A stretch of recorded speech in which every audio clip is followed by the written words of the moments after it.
Got this Aquarium Co-op auto feeder. Gonna be setting this up today, but I want to see how I like it. Here's some of the features. This is the Ranchu food. It's a mixture of koi food, algae wafers, cichlid food, a bunch of other things. So I'm gonna load it up. It's important to test these before you put them on your tank. You don't want to overfeed. There's like a little hole right there and it rotates, and that's how it feeds the tank. This has a push button where you can actually test it and see how much comes out. It's a feed button on the side. And you can control how many times it rotates per feeding and how many times it feeds a day. And that way you can kind of gauge how big to make that opening because it's adjustable. So there's about... I'd recommend doing this in a net. It makes it a lot easier. It also came with this USB charger, and it charges for 3 hours, and after 3 hours it can run for 3 to 6 months on a single charge. So that's pretty neat. So you don't have to mess with those AA batteries. So the only thing I don't like about this feeder so far is the clamp doesn't go on 75 gallons. It's the rim's too thick on the standard 75 gallons, but it'll go all the way up to 55 gallon tanks. But my Ranchu tank is on the 75 gallon, so I guess we can go ahead and test it.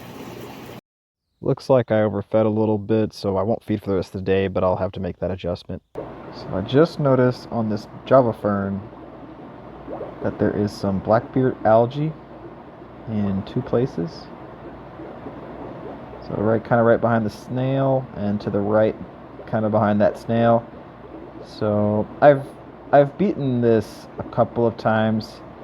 The way that my method that I do it, which is different from maybe some other people that post online, is I remove the plant, physically remove the leaves that have the Blackbeard algae, and then put it back. Maybe I keep it away from other plants so it doesn't spread, or I keep it away from direct light for a little bit, maybe a week. I do have some older videos of how I got this done, but some people use hydrogen peroxide. My thoughts on it, it just doesn't work for me because maybe there's something different in my water compared to other people. So I prefer my method, catch it early and pluck the leaves that have the Blackbeard.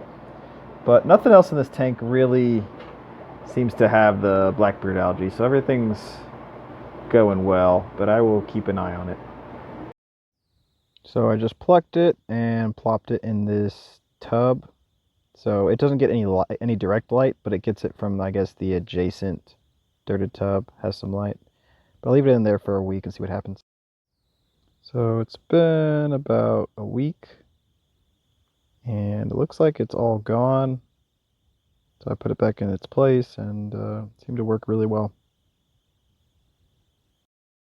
So I just learned you can keep houseplants in your fish water. Picked up some spider plants. You can also do this with lucky bamboo, ZZ plant, peace lily, and pothos. Basically, I took a pool noodle and poked a hole in it and cut it in half so that it will float upright. You want to keep the leaves above the water and the roots in the water, and it helped with a wider base. The smaller plants you can use on a more narrow base because these things fall over if the plant's too big and the base is too narrow. This is my water change trash can where I keep the water change water. And these plants usually do fine in a basement with just your normal light. They do better in sunlight, but here's another one I have here in the Easy Green bottle. I just put water in it. There was no Easy Green in there. It was just an old one I had and I didn't want to throw it away. But it actually works pretty well. I like that it has a narrow opening and helps the plant stay upright. It's very important to keep the leaves above water and the roots can stay in the water. Quick update on the tubs. Water Sprite just dives in here when I plant it and float it. You can see right there that dead plant in the middle. But the water wisteria seems to like it, and the crypts do well, as well as dwarf sagittaria in the back there, kind of grass looking plant. Java ferns seem to do good, so I'm going to plant more Java ferns. Probably should clear that Java fern from this wasser tank that's kind of overtaking it. move it down to the moss tank, I guess we'll call it. I want to add some shrimp in there as well. I just want to show you guys how well it's been growing, this water wisteria. It looks green, very happy from the top view. Doesn't do it justice looking from the side. And then there's some Java Fern that I added there. I think with the Java Ferns, they attach to rocks and whatnot, but the roots will continue to grow and go and try to get into the dirt for fertilizer, and they do pretty well that way. They still need to have the ribosome above the substrate, or else they die, but they seem to appreciate nutrients from the roots. The JoJo Loaches, aka Dos Leches Loaches, update. They are really goofy. Look at this thing. What are you doing, man? Come on.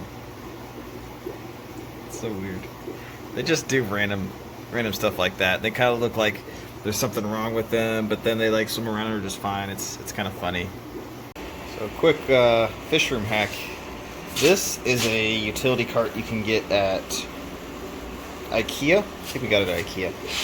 And you assemble it at home, but it is really convenient for if you're feeding fish or medication, or if you have to carry stuff around the fish room. You just keep all your food in one place, and then you can go to every tank, feed one by one. So really love this utility cart. It's not showing up that well, but these are the Java Ferns that I added. The little lava rock has Java Fern on it. Small ones, but eventually they'll grow in and get as big as, say, the one back there. But yeah, well, that's actually a pretty good size one back there. But yeah, there should be plenty to at least get this tank started, or this dirted tub.